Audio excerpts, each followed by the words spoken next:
Look at the Prophet ﷺ. What problems do you have in your life? He had bigger problems. What did he look at them as? He looked at them as the mercy of Allah. He said, oh Allah, if you're happy with me, I don't care. Anything else can happen. It's okay, it's fine. That was his aim. Happiness of Allah. Oh Allah, you are pleased with me? The rest of it is okay.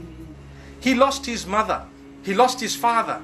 He lost his grandfather. He lost his family members. He lost his wife. He lost all his children during his lifetime. The boys in their infancy and childhood. The girls while they were adults, besides one of them. Fatima radiallahu anha lived a little bit after the Prophet ﷺ.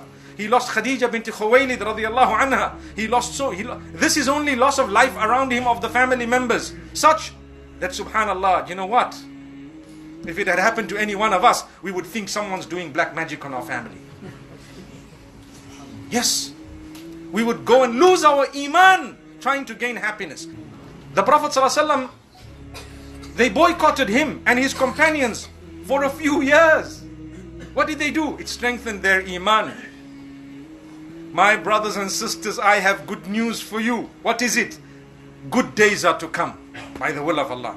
Have hope in the mercy of Allah. Inna Allah ala kulli shay'in qadir. Allah is all able, all capable. Good days are to come, even if we don't see them in our lifetime, but they will come. Subhanallah. Good days are coming. They will come. Be patient. Don't lose focus. Don't lose your relationship with Allah. Continue persevering. You will see the doors opening one after the other. This afternoon I spoke in Milton Keynes. Let me tell you, all of us today have so many things we didn't even ask Allah for. What do you have? A lot. Did you ask Allah for these things? No, I didn't. You're looking at me now, focused with greater focus than any video apparatus can give you. But you're using your own eyes. Did you ever say, oh Allah, please give me good eyes? You already have the good eyes. Did you say, oh Allah, I thank you for allowing me to just be able to see? Did you ever say that?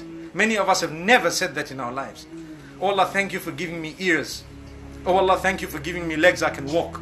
But the day it starts going, then you realize, oh Allah, I can't see anymore. Allah says, but you saw for 50 years. Can't we take it away for 5 years, 10 years? No, you can't. But you never ever thanked us. You never. What was the gratitude? How do you show gratitude to Allah? Allah gave you so much. Today you have clothing. People don't have clothing. Today you have housing, food, whatever else, even if it's little, even if it's a different quality. But Allah gave it to you. Did you thank Allah for it? Allah says all you need to do, stay away from prohibitions. Wherever you fall, come back to me quickly. I'll forgive you. Wherever you fall, come back to me quickly. I will forgive you. And engage in that which I asked you to engage in. Do that which you have to do. That's the thankfulness of Allah. Gratitude towards Allah.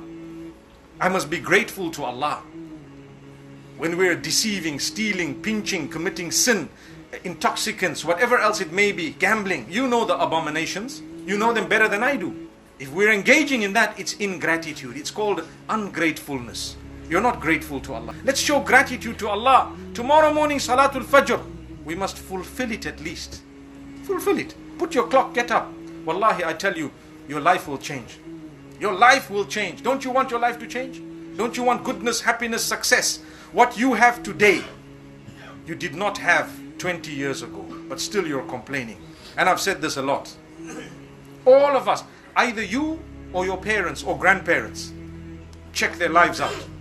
Go and study where they were 20, 30, 50 years ago.